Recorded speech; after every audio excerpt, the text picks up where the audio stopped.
Ассалаумағалейкум қадірменді достар, қош келдіңдер менің каналыма.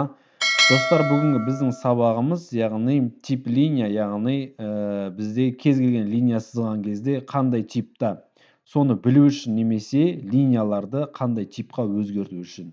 Достар, бұл өте қарапайым болғанмен көп адамдар біле білмейді. Естеріңізде болсын. Бізде мінекей, яғни проект модельде тұр.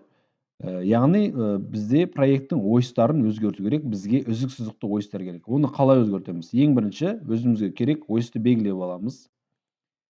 Белгілеп алғаннан кейін екі тәсілі бар, яғни панельда слой деп тұрады. Сол слойға бассаңыздар, қандай слой керек таңдап алуға болады. Немесе мышканың оң жағын басамыз, басқаннан кейін свойства деп тұрады. Свойствоны басамыз.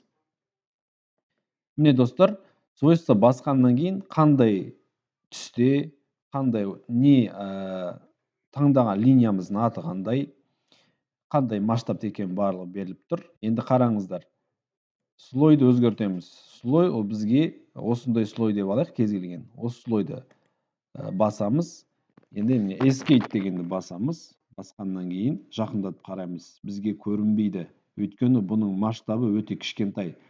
Яғни осы масштабты бізге үлкен қылу керек. Сол үшін қайтадан белгілейміз де, яғни свойствода масштаб типа линия деп тұрады. Соны басып, яғни бізге кез келген масштаб, мысалға 100 деп алайық. Басамыз интерді. Яғни мінекей достар, көрдіңіздер ме? Яғни біздің линиямыз көрінді.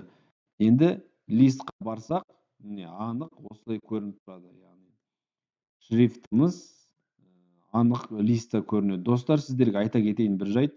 Модельдегі масштаб пен листаға масштаб әртүрлі болады. Егер де модельде өте мынандай кіші болып көрінбей тұрса, листқа кірген кезде, яғни осындай масштабта анық көрініп тұр. Және де достар, линияның бірнеше түрлері бар.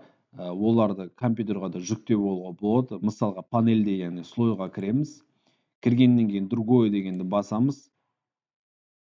Осы жерден мінекей барлық типтарды көрсетуге болады, немесе загрузить дегенді басып, яғни арнайы приложениеға бар, сол приложениемен, яғни кез келген тип линияны өзімізге, яғни жүктеп алуға болады. Сондықтан осы міндетті түрде керек, достар, естеріңізде болсын.